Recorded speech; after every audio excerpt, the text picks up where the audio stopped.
의뢰합니다.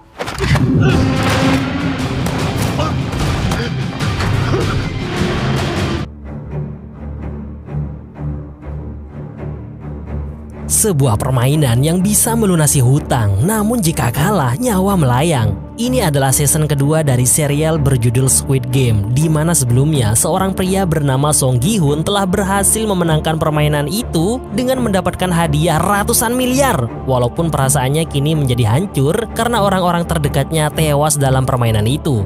Tanpa berlama-lama lagi, mari langsung saja ke ulasannya.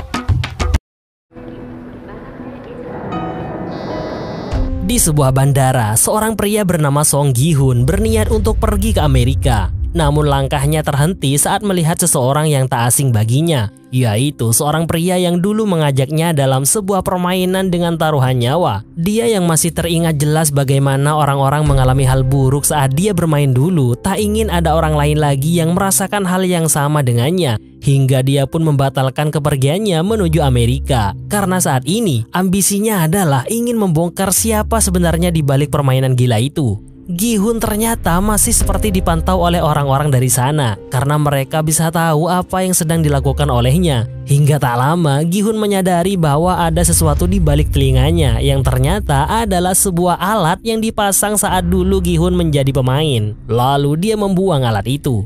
2 tahun pun berlalu, Gi-hun saat ini membuka usaha sebuah tempat penginapan dan selama 2 tahun terakhir itu dia melakukan pencarian kepada pria berpakaian rapi yang memiliki tugas untuk merekrut para pemain. Bahkan dia selalu waspada terhadap sesuatu yang mencurigakan.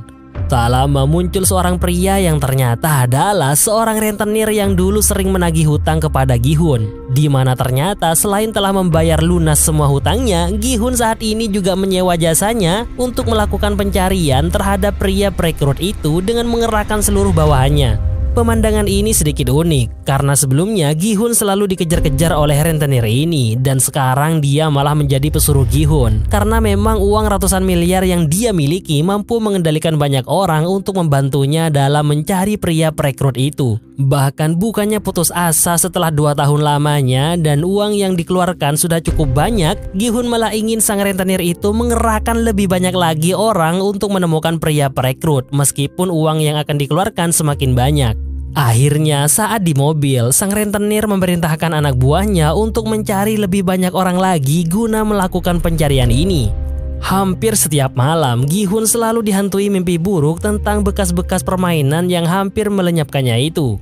Di sisi lain, diperlihatkan seorang polisi muda bernama Hwang Jun-ho yang sebelumnya berhasil menyusup ke dalam pulau yang menjadi tempat permainan itu, yang bahkan dia menyamar menjadi petugas di sana. Saat ini dia minta dipindah tugaskan menjadi polisi lalu lintas, di mana hal itu dia lakukan karena dia trauma akan kejadian di pulau misterius itu yang ternyata pemimpin permainan mengerikan itu adalah kakaknya sendiri yang bernama Hwang In-ho, yang bahkan dia juga yang menembak bahu kirinya.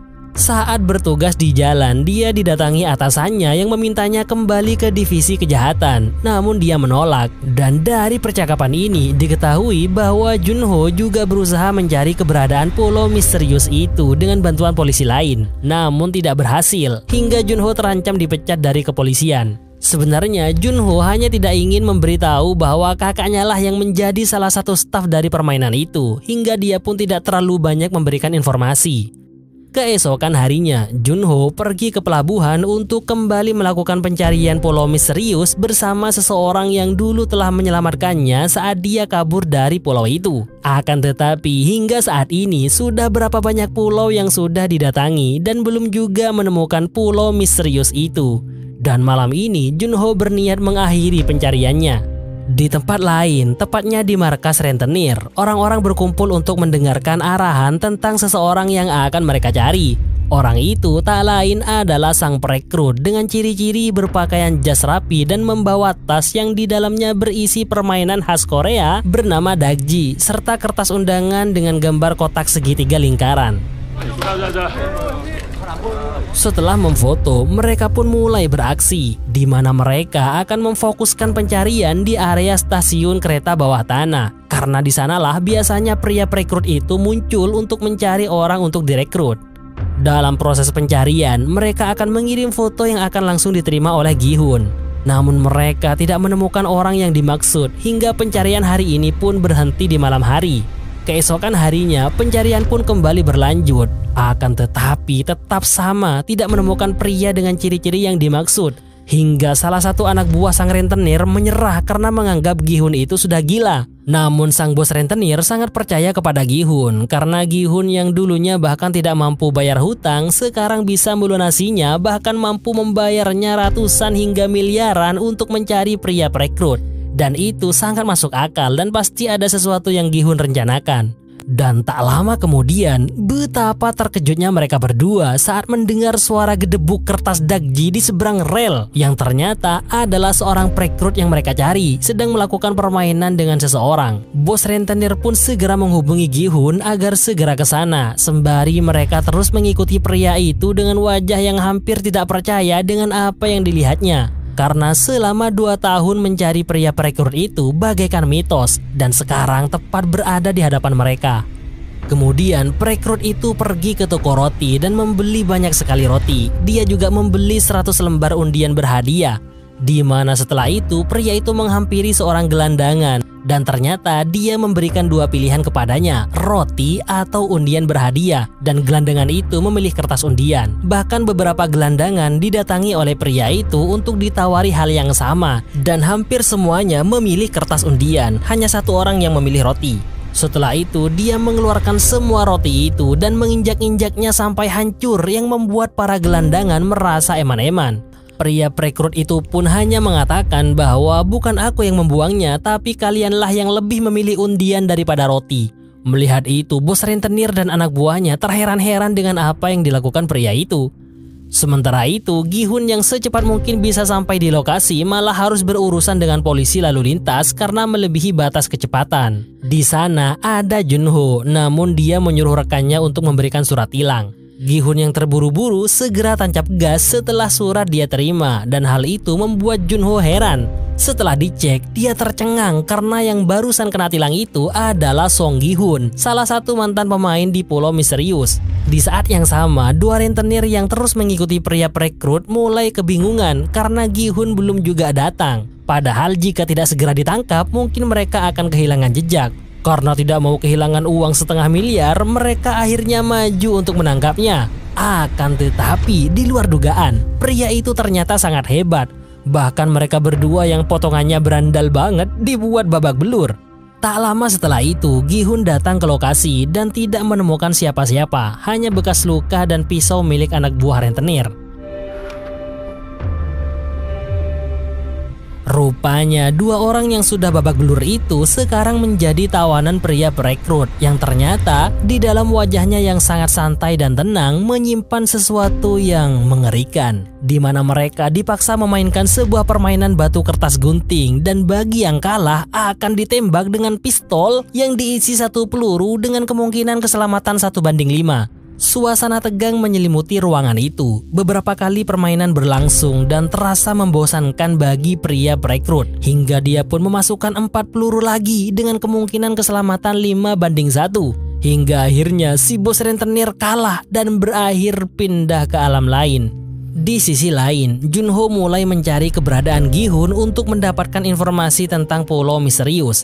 Dan setelah berusaha melacaknya, akhirnya dia menemukan markas sang rentenir. Dia lalu menyelinap masuk ke dalam dan tanpa disangka dia menemukan patung pria dan kertas undangan permainan, menandakan bahwa Gi-hun juga berupaya mengungkap fakta di balik permainan mengerikan itu. Di sana dia menemukan berkas pendaftaran usaha milik Gi-hun yang bernama Penginapan Pink beserta alamatnya. Di saat yang sama, Gi-hun dikejutkan dengan kehadiran pria perekrut di tempatnya dengan menenteng pistol dengan santainya. Bercak merah di wajahnya menunjukkan bahwa dia sudah melakukan hal mengerikan kepada sang rentenir. Sang perekrut mulai menceritakan masa lalunya yang sangat kelam, di mana pemusnahan orang pertamanya ternyata adalah ayahnya sendiri. Dan sejak saat itulah dia semakin menyatu dengan pekerjaannya saat ini. Dia lalu memaksa Gi-hun memainkan sebuah permainan di mana dia memasukkan 1 peluru dalam pistol itu dan mulai memutarnya. Mereka menarik pelatuknya secara bergantian. Sampai pada akhirnya peluru itu akan mengenai salah satu dari mereka. Dan akhirnya keselamatan Gi-hun mulai terancam karena peluru itu mungkin sudah waktunya keluar. Akan tetapi dia selamat. Dan betapa terkejutnya dia saat pria itu menarik pelatuknya. Ya, dia sudah berakhir. Setelah itu, Gi-hun mencari sesuatu di sakunya yang sebelumnya diberitahu oleh pria perekrut itu bahwa semua informasi yang Gi-hun inginkan ada di sakunya.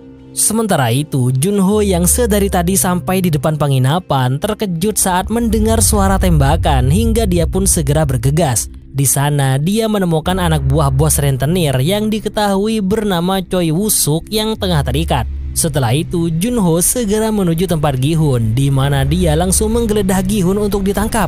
Namun tiba-tiba Woo-suk memukul Junho hingga pingsan. Dia lalu mengenalkan diri di hadapan Gi-hun, dan tepat saat itu Gi-hun membaca surat undangan yang dia dapat di saku pria perekrut yang bertuliskan 31 Oktober tengah malam di klub HDH. Setelah itu, Gi-hun menginterogasi Junho untuk mengetahui apa yang sebenarnya dia inginkan, yang mana hal itu tak lain adalah untuk mengungkap siapa saja orang-orang di balik permainan mengerikan itu. Akan tetapi Junho tidak mau memberitahu bahwa kakaknya sendirilah yang menjadi pemimpin permainan itu atau yang dikenal dengan frontman. Akhirnya Gi-hun dan Junho setuju untuk menjalin kerjasama dalam mengungkap orang-orang di balik permainan itu. Meskipun Woo-suk tidak setuju untuk bekerja sama dengan polisi, sebab dulu dia sering ditipu oleh polisi hingga membuatnya trauma. Lalu Gi-hun menunjukkan ruangan tempat dia menyimpan uang yang sangat banyak, di mana semua uang itu akan dia gunakan untuk membiayai proses pembongkaran kedok permainan misterius, termasuk pembelian senjata yang dia kumpulkan guna melakukan persiapan melawan orang-orang di balik permainan itu. Dan dia juga telah menyiapkan ruangan khusus kedap suara untuk melakukan latihan menembak dengan semua senjata itu.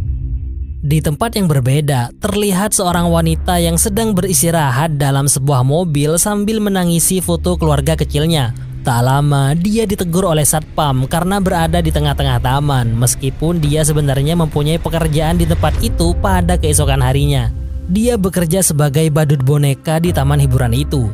Saat itu dia memberikan permen kepada gadis bocil, dan setelah istirahat dia didatangi olehnya untuk memberikan gambarnya sebagai hadiah karena telah memberinya permen. Di sisi lain, Gi-hun menjenguk keadaan ibu Sang-woo, sahabatnya yang meninggal dalam permainan terakhir, di mana saat ini ibu Sang-woo sedang merawat adik dari Kang Se-byok, seorang gadis yang juga meninggal dalam permainan itu, dan Gi-hun merasa memiliki tanggung jawab atas mereka. Bahkan Gi-hun juga membayar orang di Biro Jasa Transmigrasi untuk menjemput ibu Se-byok dari Korea Utara agar tinggal bersama anaknya alias adik dari Se-byok. Tak lama setelah kepergian Gi-hun, wanita pekerja badut boneka yang diketahui bernama Cha No-eul juga datang ke sana. Dia lalu memberikan uang kepada pria itu untuk mencari anaknya yang entah berada di mana. Dan dari sini diketahui bahwa No-eul ini ternyata adalah mantan tentara dan pembelot Korea Utara. Bisa diketahui saat dari fotonya yang mengenakan seragam bersama dengan suaminya. Dia masih berkeyakinan bahwa anaknya masih hidup, dan berapapun uang yang dibutuhkan untuk itu, dia akan berusaha mendapatkannya.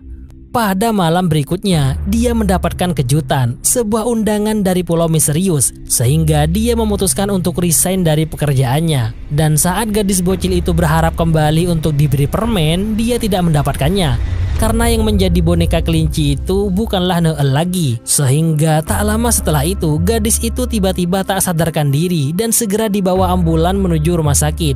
No-eul menemukan topi anak itu tergeletak di jalan dan memungutnya. Diketahui anak itu ternyata memiliki penyakit kanker darah dan harus dioperasi dengan biaya yang sangat mahal. No-eul mendatanginya ke rumah sakit karena dia yang juga sebagai seorang ibu merasa kasihan dengan anak itu dan mengembalikan topinya. Di sisi lain, Junho yang saat ini sedang makan bersama ibunya tak tega melihat sang ibu yang terus-menerus bersedih atas hilangnya kakak Junho. Meskipun sebenarnya Junho mengetahui apa yang dilakukan kakaknya saat ini, yaitu menjadi frontman. Dia sangat menyayangi kakaknya karena sang kakak sangat baik kepadanya, bahkan dia rela memberikan satu ginjalnya kepada Junho agar Junho bisa tetap hidup. Demi sang ibu, Junho akan mengungkap alasan Inho, kakaknya, menjadi frontman beserta semua orang di balik permainan itu. Sementara itu, Gi-hun memanggil dokter untuk memasukkan alat pelacak ke dalam giginya yang nantinya dia akan gunakan untuk melacak pulau misterius saat Gi-hun masuk ke sana lagi. Dan persiapan pun semakin matang. Orang-orang ahli senjata yang merupakan mantan prajurit angkatan laut berhasil Woo-suk kumpulkan untuk membantu Gi-hun. Setelah itu, Gi-hun menghubungi seseorang yang tak lain adalah anak perempuannya yang ikut ibunya ke Amerika.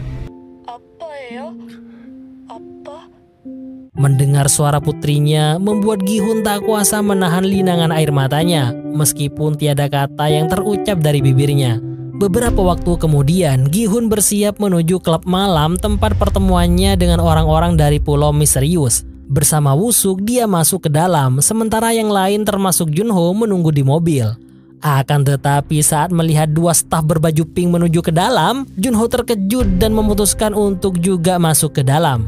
Dan ternyata Gi-hun sudah dibawa masuk ke mobil limusin yang 3 tahun lalu juga membawanya menuju Pulau Misterius. Anak buahnya pun segera mengejar mobil itu, begitu juga Junho.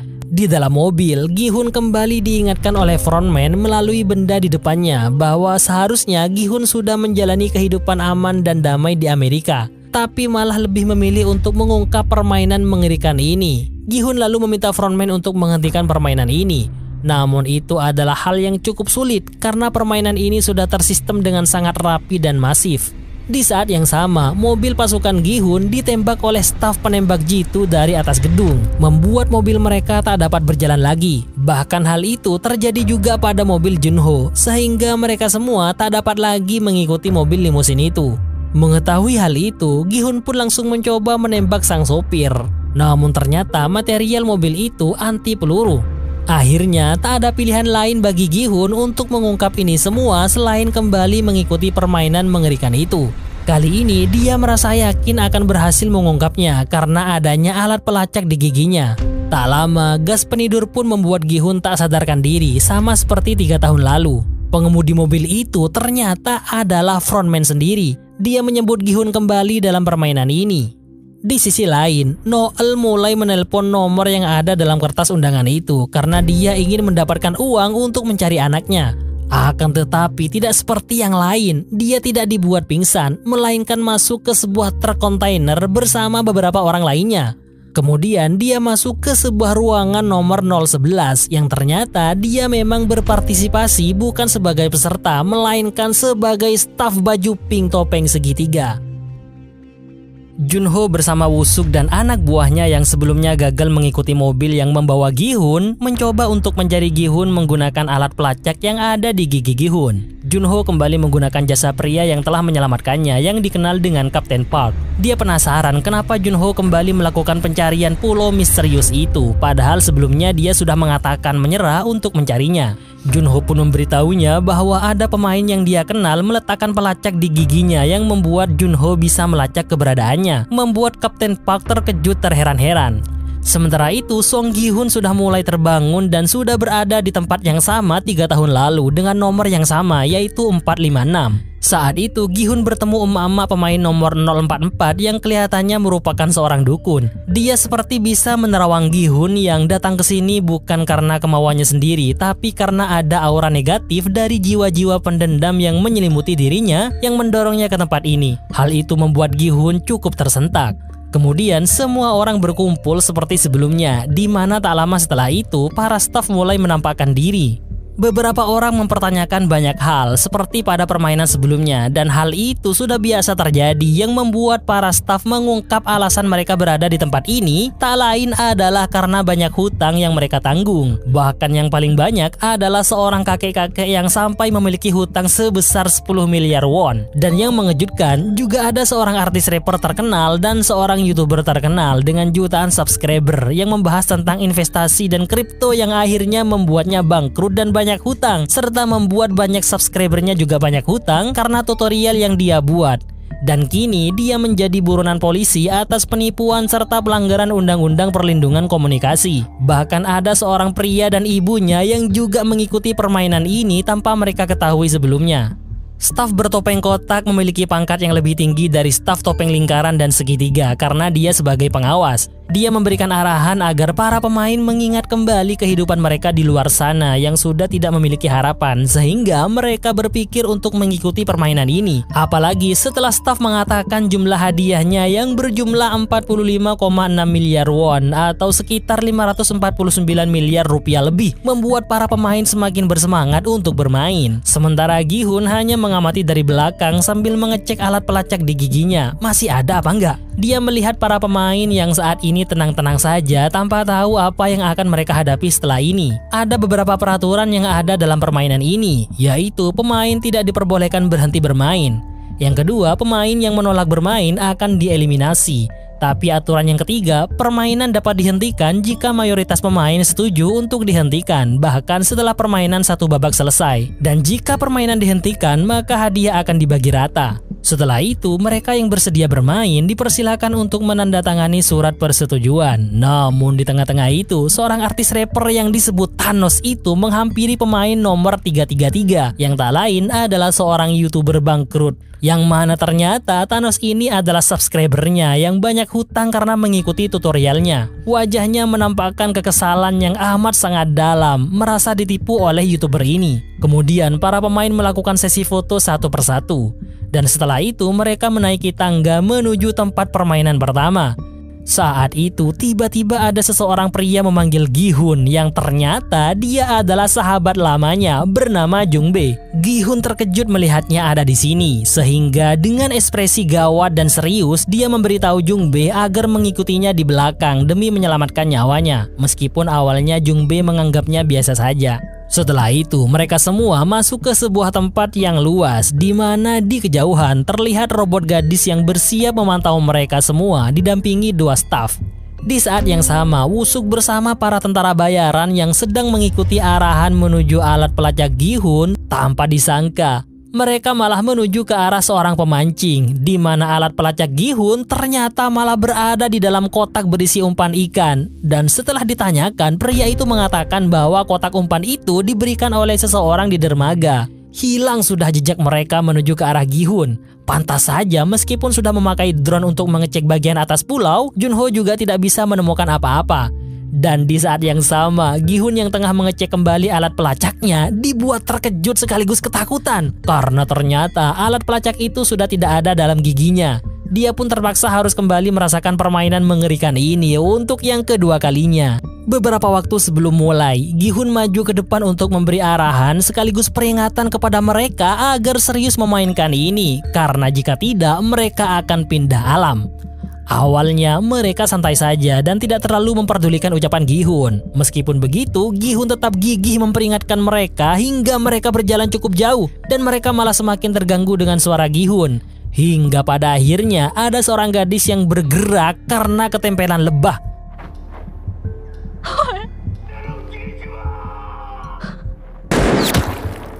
Saat itulah suasana mulai tegang karena sejak saat itulah orang-orang yang terkejut tak mampu menahan diri untuk melarikan diri hingga mereka yang berusaha kabur harus meninggalkan dunia ini dengan cara yang tak disangka. Dan yang sangat mengejutkan, di antara para staf penembak itu ada Noel, sehingga dari sini diketahui posisi para penembak yang sebelumnya tidak terekspos. Para penembak mendapatkan perintah otomatis dari robot gadis itu nomor berapa yang terkonfirmasi melakukan pergerakan dan mereka langsung melakukan eksekusi. Lalu Noel sedikit terkejut melihat pria yang merupakan ayah dari gadis yang berada di rumah sakit. Di sisi lain, untuk menenangkan mentalnya, Thanos mengambil obat di kalungnya sehingga di saat yang lain tegang dalam permainan ini, dia seorang diri malah riang gembira dengan gaya bebas seperti tidak akan terjadi apa-apa. Pada akhirnya, mereka semua berhasil sampai ke garis aman meskipun ada sedikit drama dari Gi-hun yang ingin menyelamatkan seseorang yang pada akhirnya tak tertolong juga. Para staf penembak kemudian membereskan senjata mereka untuk melakukan tugas selanjutnya, termasuk Noel. Setelah itu, para pemain mulai mengalami kondisi buruk dengan suasana tegang yang menyelimuti. Mereka yang awalnya begitu santai dan bahagia, kini menjadi murung dan suram. Apalagi saat para staf muncul membuat mereka semakin ketakutan. Bahkan seorang ibu dan anaknya memohon kepada staf agar mengampuni mereka dan membiarkan mereka keluar dari tempat ini. Gi-hun pun dengan lantang menyerukan agar para pemain menghentikan permainan sesuai dengan peraturan nomor 4 yang memperbolehkan permainan dihentikan jika mayoritas pemain memilih untuk tidak melanjutkan. Akan tetapi saat staf mengeluarkan jumlah hadiah yang terkumpul di permainan pertama, mereka semua menjadi silau kepada uang itu dan seperti melupakan kejadian mengerikan pada permainan sebelumnya, di mana para pemain yang sudah pindah alam berjumlah 91 orang dan satu pemain dihargai 100 juta won. Jadi saat dijumlahkan semua, maka hasilnya adalah 9,1 miliar won. Jika permainan dilanjutkan, mereka berpikir akan mendapatkan uang yang lebih banyak. Tapi jika berhenti sekarang, uang senilai 9,1 miliar akan dibagi rata kepada pemain yang tersisa yang berjumlah 365 orang yang masing-masingnya akan mendapatkan 24.931.500 won. Rupanya kebanyakan dari para pemain tidak puas dengan perolehan uang saat ini, bahkan sebagian dari mereka masih tetap ingin melanjutkan permainan. Ditambah lagi ucapan dari emak-emak dukun yang mengatakan bahwa hidup mati itu sudah ada ketentuannya. Jadi daripada hidup susah di luar dan kemudian mati, mending ikuti saja permainan ini. Kalau waktunya tiba, semua orang pasti bakalan mati. Lalu pemungutan suara dimulai dari Gi-hun sebagai nomor urut terakhir yang tentunya akan memilih meninggalkan tempat ini.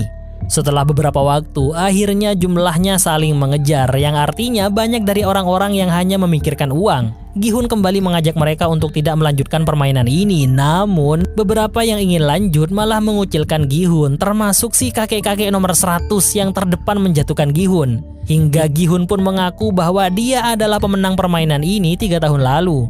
Tapi tetap saja yang berambisi tetap ingin main dan yang sadar ingin segera mengakhiri ini, sama seperti 3 tahun lalu. Seperti kedatangan Gi-hun tidak berarti apa-apa jika masih akan sama seperti 3 tahun yang lalu. Dan keributan itu membuat salah satu staf menodong Gi-hun agar tidak berbicara lagi.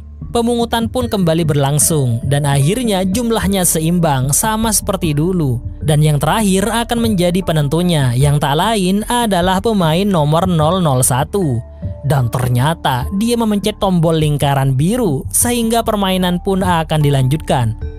Setelah berbalik, nomor 001 itu ternyata adalah In-ho alias frontman yang tidak diketahui oleh Gi-hun. Di tempat lain, Woo-suk mulai merasa ada mata-mata di antara mereka karena yang mengetahui rencana ini hanyalah mereka dan masih belum diketahui siapa sebenarnya orang yang telah membocorkan rencana itu. Antusias Woo-suk dalam tugas ini sangat luar biasa. Di samping untuk membalaskan dendam bosnya, dia juga penasaran dengan ini semua. Setelah voting suara itu selesai, Gi-hun semakin termenung sendiri memikirkan nasibnya ke depan. Untungnya sahabatnya yang satu ini mampu membuat suasana menjadi cair. Tak lama, In-ho dan beberapa orang menemui Gi-hun untuk menanyakan permainan selanjutnya. Dengan sorot mata tajam, Gi-hun menceritakan pengalamannya dulu saat permainan kedua, yaitu Dalgona. Dan si kakek nomor 100 kembali berulah agar tidak menyebar informasi permainan kedua ini. Cukup orang-orang ini saja yang tahu. Namun Gi-hun yang berniat menyelamatkan semua orang tetap akan memberitahu ini kepada semuanya, membuat si kakek dan pendukungnya marah-marah gak jelas. In-ho yang tetap di sana penasaran dengan motif Gi-hun kembali ke permainan ini, padahal dia bisa hidup mewah dengan uang sebanyak itu. Dan jawaban Gi-hun membuat In-ho cukup tercengang bahwa uang itu bukanlah uangnya, melainkan milik para pemain yang gugur dalam permainan, sehingga dia akan berusaha menghentikan permainan ini. Semakin lama obrolan ini semakin memanas karena perbedaan pendapat. Namun lagi-lagi Jung Bae kembali mencairkan suasana dengan gayanya yang unik. Kemudian ada seorang pria bernomor 388 yang ikut gabung dalam perkumpulan ini, di mana ternyata dia adalah mantan marinir yang membuat Jung Bae bersemangat. Karena ternyata dia juga mantan marinir yang tak lain merupakan senior pria itu. Suasana pun semakin ramai dengan tingkah konyol mereka berdua. Di saat yang sama terjadi keributan antara rapper dan YouTuber hingga berujung perkelahian.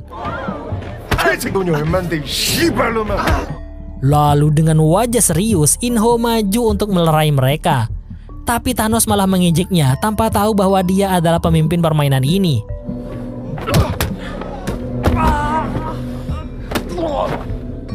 Kemarahan In-ho membuat Thanos dan temannya hanya bisa pasrah menerima pelajaran dari In-ho. Semua orang bersorak atas tindakan In-ho. Beberapa waktu kemudian, saat semua pemain sudah terlelap, In-ho mendatangi Gi-hun untuk curhat tentang kehidupannya, di mana dia memiliki seorang istri yang harus dioperasi karena sakit parah. Namun dia juga sedang hamil yang membuat situasi semakin sulit, sehingga dia harus mencari uang untuk biaya rumah sakit. Dan saat dia meminjam uang kepada temannya, dia malah dituduh terima suap yang mengakibatkan dirinya dipecat dari pekerjaannya. Di bagian staf, Noel tengah menjadi perbincangan di kalangan staf yang melakukan bisnis organ dalam.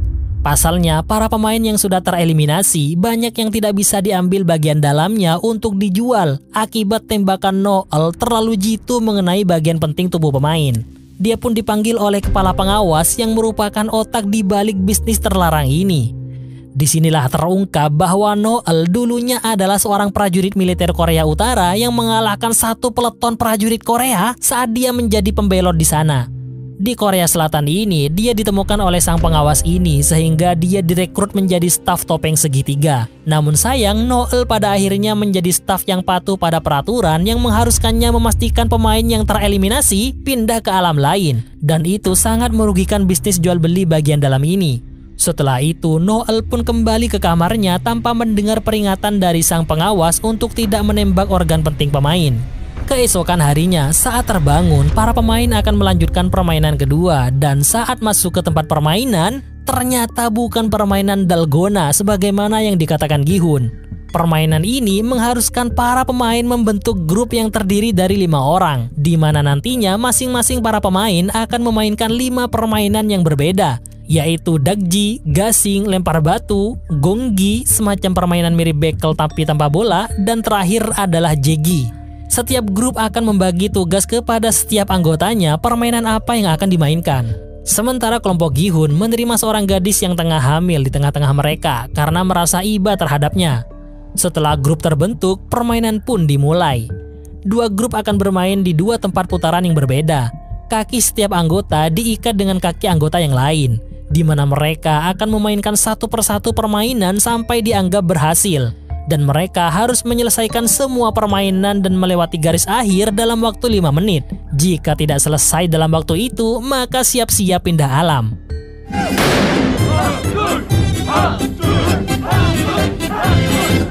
Meskipun taruhannya nyawa, mereka bermain dengan riang gembira.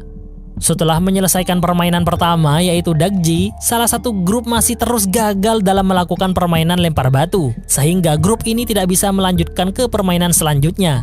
Sementara grup sebelah sudah melewati lempar batu dan sampai ke permainan ketiga yaitu gonggi. Meskipun sedikit gemetar, wanita ini berhasil memenangkan permainan gonggi. Lalu saat di permainan gasing, pemain nomor 395 beberapa kali gagal memutar gasing itu karena sangat gugup. Hingga akhirnya dia berhasil memenangkannya, namun masih tersisa satu permainan lagi yaitu jegi. Sementara pemain sebelah masih tetap bertahan berada di permainan kedua yaitu lempar batu. Dan saat itulah waktu permainan sudah habis hingga mereka semua harus merasakan tarikan malaikat maut.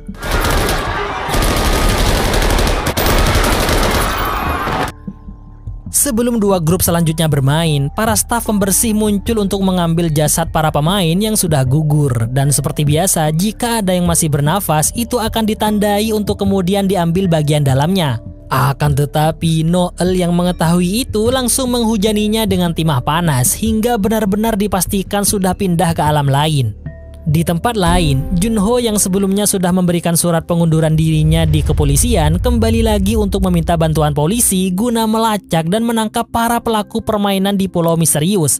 Akan tetapi Junho yang tidak bisa menunjukkan bukti-bukti tentang itu semua ditolak mentah-mentah, bahkan permohonan pengunduran dirinya langsung disetujui. Untuk itu, saat ini Junho harus bertindak sendiri. Dan di saat yang sama, Woo-suk menceritakan semua rencananya kepada Kapten Park karena dia sangat percaya kepada kapten kapal yang dia kenal dari Junho itu. Di mana segera setelah ini, mereka akan kembali mengarungi lautan untuk menemukan Pulau Misterius, tempat Gi-hun dan orang-orang yang sedang melakukan permainan mengerikan itu. Pemain selanjutnya bermain lebih baik dari 2 pemain sebelumnya, terutama kelompok yang terdiri dari ibu dan anak ini, di mana berkat kegigihan mereka, para pemain yang lain antusias menonton dan mendukung mereka. Awalnya saat di permainan lempar batu, pemain nomor 007 ini gagal dalam lemparannya. Namun sang ibu mengomporinya agar dia melihat batu itu sebagai orang yang telah menipunya. Dan dengan kemarahan yang memuncak, dia akhirnya berhasil. Kemudian kini giliran sang ibu bermain gonggi. Awalnya dia sangat gugup dan beberapa kali gagal. Namun sang anak memanas-manasinya dengan mengingatkan sang ibu bahwa dia pernah memainkan gonggi dengan menggunakan peluru. Bahkan di saat-saat terakhir, sang anak mengingatkan kisah perselingkuhan ayahnya dulu. Dan ibunya pun berhasil juga, hingga pada akhirnya mereka semua berhasil memenangkan permainan kedua ini. Begitu juga pemain sebelah. Permainan terus berlanjut meskipun beberapa pemain tereliminasi karena kehabisan waktu. Kini tinggal giliran kelompok Gi-hun, sekaligus merupakan kelompok terakhir di permainan ini. Untuk permainan dakji, lempar batu, dan bahkan gonggi bisa dimenangkan dengan sekali main. Namun saat tiba giliran In-ho pada permainan gasing, mereka harus merasakan ketegangan yang luar biasa. Karena dia beberapa kali gagal, meskipun pada akhirnya dia berhasil juga. Dan saatnya giliran Gi-hun bermain jegi, di mana permainan itu mengharuskan untuk menendang jegi sampai 5 kali tendangan tanpa terjatuh. Di saat-saat terakhir, Gi-hun hampir kalah. Untungnya kaki Gi-hun dibantu oleh In-ho, sehingga mereka pun berhasil memenangkan permainan ini. Pada fase ini, para pemain menjadi lebih mengenal satu sama lain dan berkelompok dengan orang-orang yang sefrekuensi dengannya. Kelompok Gi-hun juga semakin dekat. Tapi saat mengenalkan diri, In-ho mengaku bernama Oh Young-il yang membuat Gi-hun sedikit terkejut karena marganya sama seperti kakek pemain nomor 001 3 tahun lalu, yaitu Oh Il-nam. Tak lama kemudian, para staf muncul untuk menginformasikan perolehan hadiah saat ini yang mencapai 20,1 miliar won. Di mana jika para pemain berhenti sekarang, maka dari 255 pemain, masing-masing akan mendapatkan 78.823.530 won. Akan tetapi banyak dari mereka masih merasa uang segitu tak cukup, sehingga mereka masih berambisi untuk melanjutkan ke permainan ketiga. Seolah-olah mereka melupakan kematian para pemain yang sudah tereliminasi. Meskipun ada sebagian juga yang sadar dan merasa sudah sangat cukup dengan uang segitu ketimbang mempertaruhkan nyawa di permainan selanjutnya. Saat melakukan voting kali ini, diawali pemain nomor 001, Young-il alias In-ho. Akan tetapi kali ini jumlah pemain yang ingin lanjut lebih banyak daripada yang ingin berhenti dan keluar dari sini. Dan kali ini In-ho yang angkat bicara memperingatkan mereka bahwa permainan ini harus segera dihentikan. Namun seperti biasa, kakek-kakek nomor 100 selalu terdepan untuk mengkonternya, diikuti para pemain yang ingin segera melanjutkan permainan dan berniat hanya main satu kali ini saja. Setelah itu mereka akan berhenti tanpa tahu besok mereka masih bernafas apa tidak. Malam ini mereka hanya mendapatkan makan roti dan susu. Dan seperti sebelumnya, Gi-hun khawatir akan ada pemain lain yang melakukan serangan, hingga dia pun membagi tugas untuk bergantian jaga malam. Saat itu ibu-ibu nomor 149 ingin pergi ke kamar mandi bersama gadis nomor 222 dan si nomor 120. Namun mereka sedikit terhalang oleh staf yang tidak membukakan pintu, meskipun pada akhirnya mereka diperbolehkan setelah si ibu memohon-mohon. Setelah itu, si ibu mendengar suara tangisan dari kamar mandi nomor 222 dan tak disangka dia malah menangis karena ketakutan di tempat ini. Sementara itu, Jung-bae yang melakukan kesalahan karena ternyata malah menekan tombol lingkaran meminta maaf kepada Gi-hun. Namun dari awal, Jung-bae melihat Gi-hun seperti orang lain, bukan seperti Gi-hun yang dia kenal. Sehingga dia memancing emosinya terus-menerus. Dan akhirnya dia berhasil membuat Gi-hun bersikap seperti Gi-hun biasanya. Sikap Gi-hun yang tegang seperti ini karena amarah yang tersimpan dalam dirinya pada permainan ini. Di belakang mereka ada In-ho yang mendengar pembicaraan mereka, entah apa yang dia inginkan. Di sisi lain, saat Noel akan masuk ke kamarnya, ada dua staf yang mengikutinya untuk memperingatkan tindakannya yang selalu melenyapkan pemain yang tereliminasi tanpa sisa, sehingga bagian dalamnya tak dapat dimanfaatkan. Di keesokan harinya, para pemain mulai terbangun dan bersiap-siap untuk melakukan permainan ketiga. Begitu juga dengan para staf juga sudah bersiap-siap. 255 pemain ini kali ini akan memainkan sebuah permainan yang disebut dengan mingle, di mana semua pemain diarahkan ke tengah aula yang di tengah-tengahnya ada 3 patung kuda. Saat waktu akan habis dalam 30 detik, akan ada perintah agar pemain membuat kelompok sesuai dengan perintah. Dan kali ini perintahnya mengharuskan para pemain membuat kelompok dengan 10 orang. Lalu putaran tiba-tiba berhenti. Musik yang awalnya unyu-unyu tiba-tiba langsung berubah tegang, membuat orang-orang kebingungan. Dan untungnya kelompok Gi-hun berhasil mendapatkan 10 orang dan langsung masuk ke ruangan yang telah disediakan.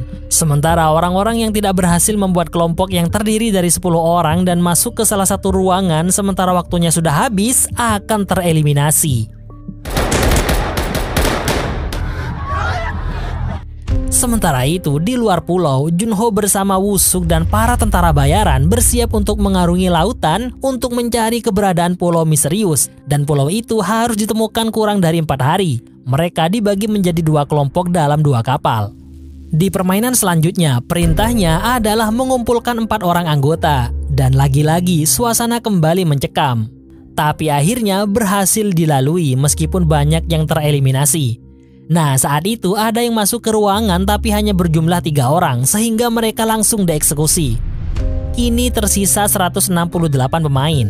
Tak lama kemudian lagu kembali diputar dan permainan berlanjut. Tapi baru saja berputar, tiba-tiba putaran terhenti dan perintahnya adalah 3 orang anggota. Banyak pengkhianatan terjadi yang awalnya bersama-sama tiba-tiba berpisah demi menyelamatkan nyawa masing-masing. Dan yang sangat mengharukan adalah pemain nomor 007 yang tiba-tiba diangkut oleh beberapa pemain untuk melengkapi jumlah mereka, meninggalkan ibunya seorang diri dengan penuh kesedihan. Namun tiba-tiba dia diangkut oleh Gi-hun dan In-ho sehingga dia selamat.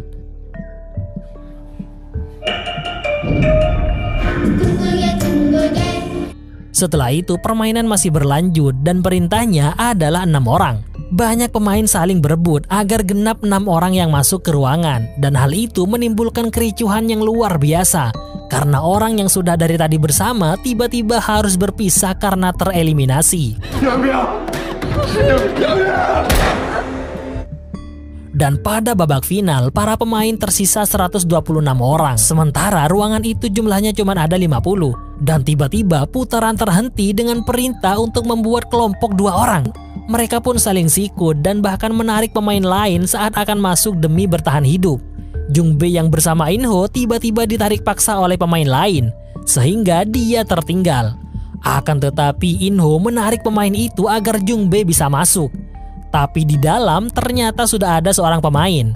Tanpa pikir panjang, In-ho mengekang orang itu hingga pindah ke alam lain tepat sepersekian detik sebelum waktu habis. Hal itu membuat Jung-bae terkejut dengan apa yang dilihatnya. Setelah berakhirnya permainan yang ketiga ini, kini para pemain tersisa 100 orang. Voting pun kembali dilakukan, di mana orang-orang yang sangat berambisi mendapatkan uang yang lebih banyak tetap bersikeras untuk tetap bermain. Padahal jika dibagi rata, hadiah kali ini mencapai 330 juta won per orang. Di sela-sela itu, Jung-bae tak tahan ingin mengatakan sesuatu tentang In-ho yang mereka kenal dengan Yong-il terkait apa yang dilakukan In-ho pada babak terakhir. Namun keadaan masih belum kondusif, tapi hal itu sedikit membuat Gi-hun penasaran. Kemudian hasil dari pemungutan suara yang ketiga ini sudah selesai yang ternyata imbang 50-50. Sehingga pemungutan suara akan dilakukan kembali pada keesokan harinya. Malam itu, para pemain mendapatkan makanan nasi nori bersama 1 garpu di dalamnya. Hal itu membuat firasat Gi-hun tidak nyaman. Mungkin saja ini disengaja agar para pemain saling menyakiti satu sama lain.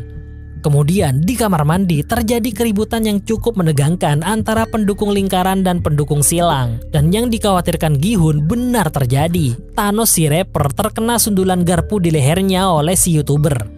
Bahkan kericuhan itu membuat 5 pemain tereliminasi tanpa bermain. Di sisi lain, Junho menemukan tempat aneh di pulau yang mereka datangi melalui kamera drone. Sehingga dia dan pasukannya langsung menuju ke TKP dan menemukan semacam pintu masuk yang diklaim menuju ruang bawah tanah. Akan tetapi saat dibuka,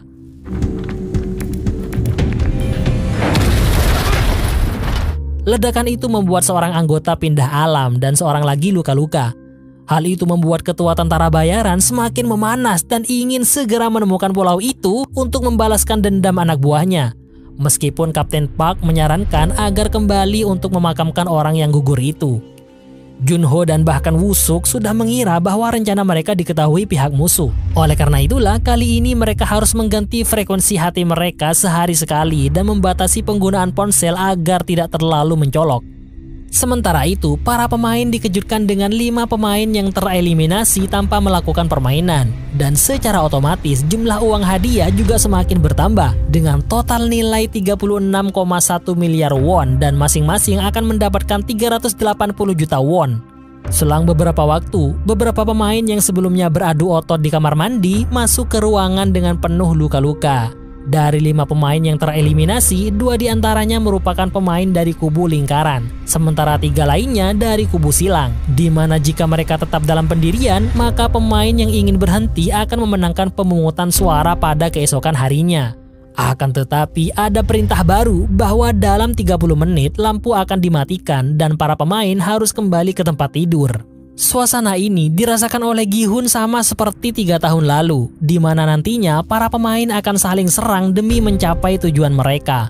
Saat ini Gi-hun mempunyai rencana tak terduga dan sangat beresiko, di mana saat nanti terjadi keributan antar pemain, kelompoknya akan mencari tempat aman untuk bersembunyi. Dan tujuan utama Gi-hun bukanlah para pemain, tetapi para staf. Ya, dia berencana untuk melenyapkan para staf dan menghancurkan tempat ini. In-ho yang tak lain merupakan pemimpin permainan ini mencoba untuk mengikuti apa yang Gi-hun rencanakan. Namun bagaimana nantinya, nggak ada yang tahu. Di sisi lain, para staf sudah mendapatkan perintah agar bersiap-siap untuk permainan spesial. Ya, ini ternyata adalah permainan spesial yang tidak diketahui oleh para pemain. Kemudian ketika lampu sudah mati, saat itulah penyerangan mulai dilakukan.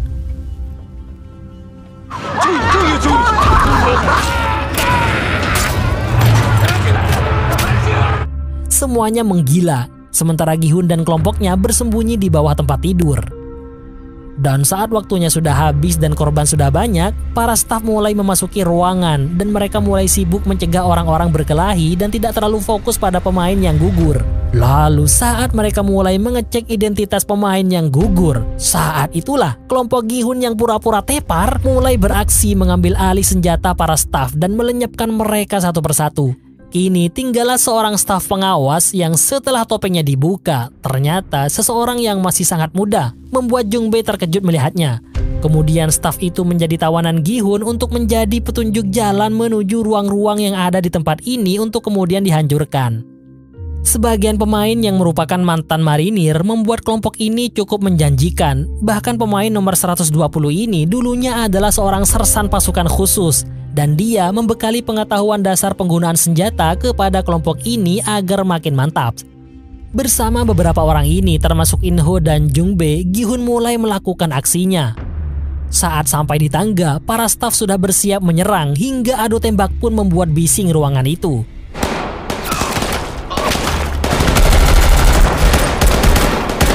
Beberapa staf berhasil ditumbangkan dan kini tujuan pertama Gi-hun adalah memasuki ruangan manajemen. Tapi staf yang terus bermunculan membuat mereka cukup kesulitan. Bahkan staf pengawas itu pindah alam sesaat setelah memberitahu bahwa topengnya itu berfungsi sebagai alat untuk bisa masuk. Saat itulah Gi-hun mengajak Jung Bae untuk masuk terlebih dahulu, dan untuk masuk ke sana memang harus memakai topeng milik staf. Mereka berdua pun akhirnya menemukan jalan menuju ruang manajemen. Namun banyak staf yang menghadang membuat mereka tak bisa bergerak lebih jauh lagi. Selang beberapa waktu, In-ho mengajak 2 pemain untuk mengikutinya menyusul Gi-hun, sementara mereka di sana hampir kehabisan amunisi. Nomor 388 menawarkan diri untuk mengambilnya di ruangan para pemain. Akan tetapi saat sampai di sana dan berhasil mengumpulkan beberapa amunisi dari kantong staf, dia malah gemetaran di sekujur tubuhnya dan mengalami paranoid yang luar biasa, sehingga nomor 120 menyusulnya. Di sisi lain, In-ho akhirnya sampai di tempat Gi-hun dan dia berencana mencari jalan lain untuk menuju ruang manajemen. Padahal sebenarnya dia memang sudah sangat paham seluk-beluk tempat ini. Gi-hun yang sangat mengkhawatirkan In-ho malah memberinya amunisi cadangan sebelum akhirnya dia pergi. Lalu dia pun berhasil sampai di sisi lain menuju ruang manajemen. Akan tetapi saat kedua pemain maju terlebih dahulu, In-ho langsung menembaki mereka. Kemudian dia menjawab hati dari Gi-hun seolah-olah dia sudah tertangkap oleh musuh dan tak tertolong lagi. 무슨 일이에요? 괜찮아요? Setelah itu, dia merubah frekuensi HT untuk menginstruksikan kepada para staf agar segera mengakhiri keributan ini. Bersamaan dengan itu, para pemain kehabisan amunisi dan juga ada beberapa yang sudah gugur.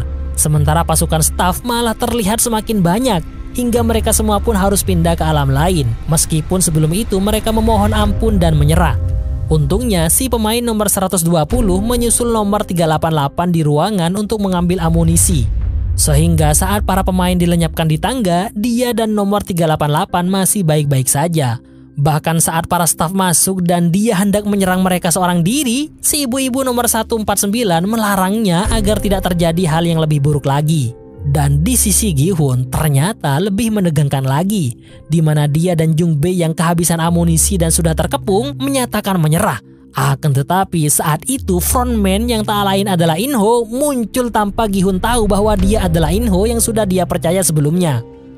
Lalu betapa terkejutnya Gi-hun saat sahabatnya Jung Bae harus pindah ke alam lain tepat di depan matanya. Membuatnya tak kuasa menahan tangis, amarah, dan kekesalan yang amat sangat dalam. Malam hari di kapal, cuaca cukup ekstrim, hujan deras dan angin menerpa kapal. Hal itu membuat salah seorang tentara bayaran terbangun dari tidurnya dan muntah-muntah.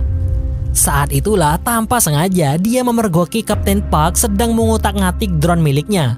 Dia pun semakin curiga karena omongan Kapten Park seolah seperti kebingungan.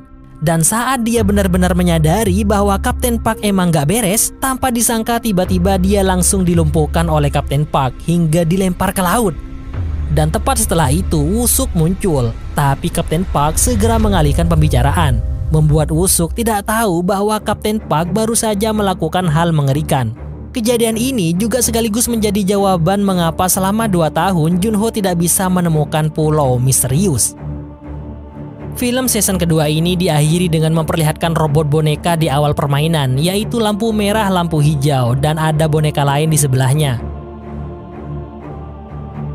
Terima kasih sudah menonton video ini sampai akhir, dan jangan lupa nantikan kelanjutan kisah pertarungan antara Song Gi-hun dan frontman alias In-ho pada season ketiga, yang mungkin jaraknya tidak akan seperti season 1 dan season 2. Mungkin pesan yang bisa diambil dari film ini adalah kemanusiaan di dalam diri ini harus mencegah dari menjadi serakah terhadap apa yang dapat ditawarkan kehidupan terhadap diri ini. Sampai jumpa di video selanjutnya.